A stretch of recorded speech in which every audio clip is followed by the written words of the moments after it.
29वां अध्याय। रविंद्रनाथ टैगोर और मेरे विद्यालयों की तुलना।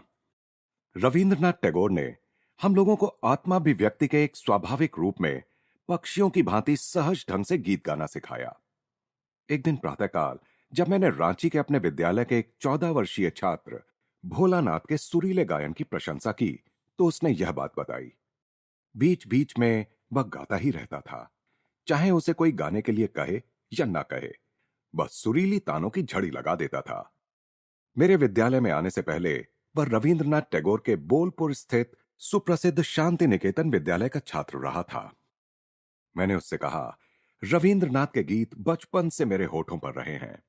सारे बंगालियों को, यहां तक कि अनपढ़ किसानों को भी उनकी मनोहारी कविताओं में आनंद आता है। भोला ने और मैंने साथ साथ टैगोर के कई ध्रुव पद गाए। उन्होंने हजारों भारतीय गीतों को संगीत में ढाला है, जिनमें से कुछ तो उनकी अपनी रचनाएं हैं और कुछ प्राचीन गीत हैं। हमारा गायन समाप्त होने के बाद मैंने कहा, साहित्य के लिए रविंद्रनाथ को नोबेल पुरस्कार मिलने के शीघ्र बाद ही मैं उनसे मिला था। मुझे उनसे मिलने की इच्छा इसलिए हो रही थी कि अपने साहित्य के आलोचकों से निपटने में स्पष्टवादिता का उनका साहस मुझे बहुत अच्छा लगता था। यह कहकर मैं हंस पड़ा। भोला का कुतूहल जाग उठा। उसने पूरी कहानी सुनने की उत्सुकता प्रकट की। मैंने बताना शुरू किया। बंगाली काव्य में नई शैली लाने के लिए विद्वानों ने टैगोर की कटु आलोचना की। उन्होंने पंडितों को अत्यंत प्रिय लगने वाले निर्धारित नियमों को ठुकराकर लोक भाषा की पदावली को शास्त्रीय पदावली के साथ मिला दिया। उनके गीतों में मन को छू लेने वाले शब्दों में गहन दार्शनिक सत्य होता है। प्रचलित साहित्यिक ढंग की उन्होंने कोई परवाह नहीं की। एक प्रतिष्ठित समालोचक ने अत्यंत द्वेष के साथ यह कहते हुए रविंद्रनाथ का उल्लेख किया, अपनी गुटरगू को छापकर 1 रुपए में बेचने वाला कपोत कवि। किंतु टैगोर को भी अपना बदला लेने का अवसर जल्दी ही मिल गया। अपनी गीतांजलि का उन्होंने स्वयं ही जब अंग्रेजी में अनुवाद किया तो संपूर्ण पाश्चात्य साहित्यिक जगत ने उनके चरणों में अपने श्रद्धा सुमन अर्पित कर दिए। एक पूरी रेलगाड़ी भरकर पंडित, जिनमें एक समय के उनके आलोचक भी शामिल थे, उनका अभिनंदन करने के लिए शांति निकेतन पहुंचे। जानबूझकर उन्हें काफी देर तक बिठाकर रखने के बाद ही रविंद्रनाथ उनसे मिले और फिर निर्विकार भाव से मौन रहकर उनकी प्रशंसा सुनते रहे। अंततः आलोचना के उनके ही प्रचलित अस्त्र को उन्होंने उन्हीं की ओर मोड़ दिया। उन्होंने कहा, सज्जनों, आप जिन गौरव सुरभियों की वर्षा यहां मुझ पर कर रहे हैं, उसमें आपकी गतकालीन घृणा की दुर्गंध भी विसंगत रूप से मिली हुई है। मेरे नोबेल पुरस्कार मिलने और आप लोगों की प्रखर प्रशंसात्मक बुद्धि के अचानक जागृत होने के बीच कहीं कोई संबंध तो नहीं। मैं तो अभी भी वही कवि हूं जिसने आप लोगों को तब बड़ा ही नाराज कर दिया था जब मैंने प्रथम बार बंगाल मंदिर में अपने विनम्र काव्य सुमन अर्पित किए थे। समाचार पत्रों ने टैगोर द्वारा सुनाई गई निर्भीक फटकार का वृतांत प्रकाशित किया। चापलूसी से सम्मोहित न हुए उस पुरुष के स्पष्टवादी शब्द मुझे बहुत पसंद आए। कोलकाता में रविंद्रनाथ के सेक्रेटरी श्री CF एंड्रूज ने मेरा उनसे परिचय करा दिया। मैं जब वहां गया तो श्री एंड्रयूज केवल एक बंगाली धोती पहने हुए थे। वे टैगोर का उल्लेख प्रेम से गुरुदेव कहकर करते थे। रविंद्रनाथ ने शिष्टतापूर्वक मेरा स्वागत किया। उनके व्यक्तित्व से मनमोहकता, सुसंस्कृतता एवं शालीनता निःसृत हो रही थी। उनकी साहित्यिक पृष्ठभूमि के बारे में मेरे प्रश्न का उत्तर देते हुए उन्होंने बताया कि वे मुख्यतः हमारे धार्मिक ग्रंथों तथा 14वीं शताब्दी के एक लोकप्रिय कवि विद्यापति से प्रभावित रहे हैं।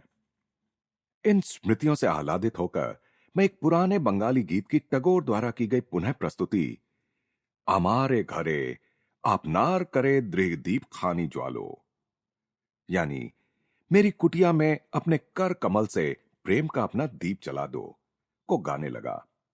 भोला और मैं आनंद में यह गीत गाते हुए विद्यालय के प्रांगण में टहलने लगे। रांची में विद्यालय की स्थापना करने के लगभग 2 वर्ष बाद शांति निकेतन में आने के लिए मुझे रविंद्रनाथ का निमंत्रण मिला ताकि हम दोनों अपने शैक्षणिक आदर्शों पर चर्चा कर सकें। मैं खुशी से वहां गया। जब मैं उनसे मिलने पहुंचा तब वे अपने अध्ययन कक्ष में बैठे हुए थे। पहली भेंट के समान ही इस बार भी मुझे लगा कि उत्कृष्ट पुरुषत्व का चित्र बनाने के लिए यदि किसी चित्रकार को किसी मॉडल की आवश्यकता पड़े तो उनसे अधिक अच्छा मॉडल उसे नहीं मिल सकेगा। प्राचीन रोम के कुलीन पुरुष की तरह तीखे नाक नक्श का, सुंदरता के साथ तराशा हुआ सा उनका चेहरा, लहराते केशों और लंबी दाढ़ी के बीच सुशोभित था। विशाल दयार्द्र नेत्र, देवता सदृश सौम्य मुस्कुराहट तथा बांसुरी की ध्वनि की याद दिलाती आवाज जो सचमुच मंत्रमुग्ध कर देती थी। मजबूत, सुदृढ़, लंबे कद के, गंभीर मुद्रा के उनके व्यक्तित्व में करीब करीब नारी सुलभ कोमलता भी थी और शिशु सुलभ हर्षोत्फुल्ल स्वयं स्फूर्ति भी। कवि दिखने में कैसा हो, इसकी आदर्श कल्पना इस सौम्य गायक की मूर्ति से अधिक अच्छी तरह साकार नहीं हो सकती। टैगोर और मैं शीघ्र ही प्रचलित पद्धति से हटकर बनाए गए हमारे विद्यालयों के तुलनात्मक अध्ययन में मग्न हो गए। हमने दोनों विद्यालयों में कई बातों में समानता पाई। खुले आकाश के नीचे शिक्षा, सादगी और बच्चों की रचनात्मक प्रवृत्ति के विकास के लिए पर्याप्त अवसर। रविंद्रनाथ ने साहित्य और काव्य के अध्ययन पर तथा संगीत और गायन के द्वारा आत्माभिव्यक्ति पर काफी जोर दिया था, जैसा कि भोला के मामले में मैं पहले ही देख चुका था। शांति निकेतन के बच्चों के लिए मौन के विशिष्ट समय भी निर्धारित थे, परंतु उन्हें योग का कोई विशेष प्रशिक्षण नहीं दिया जाता था। कविवर ने रांची में सभी छात्रों को सिखाए जाने वाले शक्ति संचार के योगदा व्यायामों और एकाग्रता की यौगिक प्रविधियों के मेरे विवरण को अत्यंत ध्यान से सुना। टैगोर ने मुझे अपने आरंभ के शैक्षणिक संघर्ष के बारे में बताया। 5वीं कक्षा के बाद मैं स्कूल से भाग निकला, उन्होंने हंसते हुए कहा।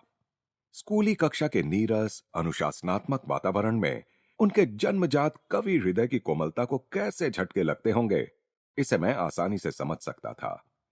इसीलिए मैंने छायादार वृक्षों और आकाश के सौंदर्य के तले शांति निकेतन की स्थापना की। सुंदर बगीचे में अध्ययन करते बच्चों के एक छोटे से गुट की ओर भावपूर्ण ढंग से इशारा करते हुए उन्होंने कहा, बच्चा फूलों और गाते पक्षियों के बीच अपने स्वाभाविक वातावरण में रहता है। वहां वह अपनी व्यक्तिगत प्रतिभा की गुप्त निधि को अधिक सरलता से व्यक्त कर सकता है। सच्ची शिक्षा को बाह्य साधनों द्वारा भरा या ठूंसा नहीं जा सकता, बल्कि सच्ची शिक्षा तो वह है जो भीतर में निहित अनंत ज्ञान भंडार को ऊपर ला सके।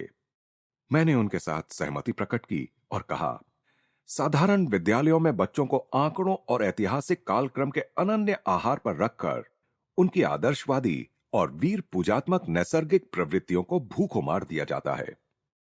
कविवर अपने पिता देवेंद्र नाथ के बारे में, जिन्होंने शांति निकेतन शुरू करने की उन्हें प्रेरणा दी थी, अत्यंत प्रेम के साथ बोलने लगे। उन्होंने कहा, पिताजी ने यह उपजाऊ जमीन मुझे दे दी, जहां उन्होंने पहले ही एक अतिथिशाला और मंदिर का निर्माण कर लिया था। मैंने 1901 में यहां केवल 10 बच्चों के साथ अपना शैक्षणिक प्रयोग आरंभ किया।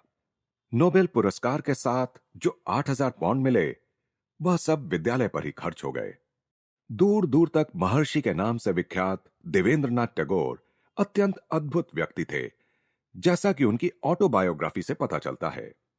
अपनी युवावस्था के 2 वर्ष उन्होंने हिमालय में ध्यान धारणा में व्यतीत किए थे।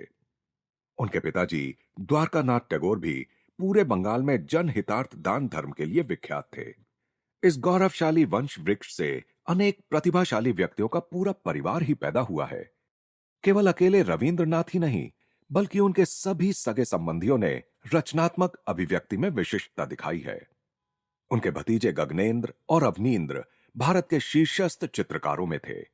रविंद्रनाथ के भाई द्विजेंद्र एक दार्शनिक थे, जिनसे पक्षी और जंगली पशु भी प्रेम करते थे। रविंद्रनाथ ने मुझसे एक रात अतिथिशाला में रहने का आग्रह किया। शाम को आंगन में बैठे कविवर और बच्चों के दृश्य ने मेरा मन मोह लिया।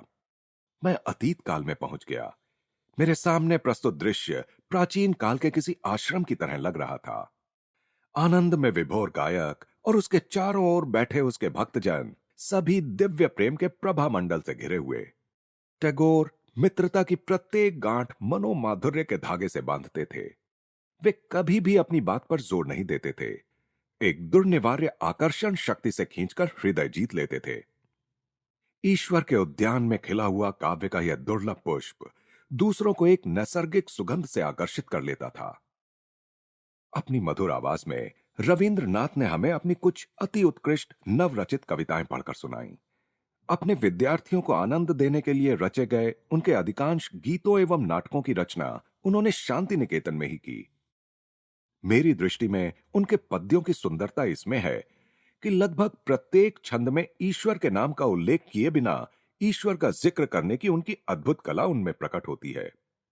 उन्होंने लिखा है, सुरेर घोरे आपना के जाई भूले, बंधु बोले डाकी मोर प्रभु के।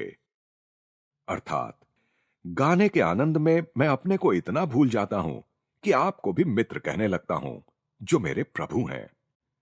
दूसरे दिन दोपहर के भोजन के पश्चात मैंने अनिच्छापूर्वक ही कविवर से विदा ली। मुझे इस बात का आनंद है कि उनका छोटा सा विद्यालय अब एक अंतर्राष्ट्रीय विश्वविद्यालय विश्व भारती बन गया है, जहां अनेक देशों के छात्रों को आदर्श वातावरण प्राप्त होता है, जहां चित्त भयमुक्त और सिर ऊंचा हो, जहां ज्ञान मुक्त हो, जहां विश्व संकीर्ण आपसी दीवारों से छोटे छोटे टुकड़ों में न बटा हो, जहां शब्द सत्य की गहराइयों से आते हों, जहां अथक कर्मधारा अपने हाथ पूर्णता की ओर फैलाती हो, जहां विचारों का निर्मल स्रोत तुच्छ आचारों के रुक्ष मरुभूमि की बालू में खो न गया हो, जहां मन को अब निरंतर विस्तारित होते विचार एवं कर्म में ले जाते हों, उस मुक्ति के स्वर्ग में हे मेरे परमपिता, मेरे देश को जागृत करो। रविंद्रनाथ टैगोर।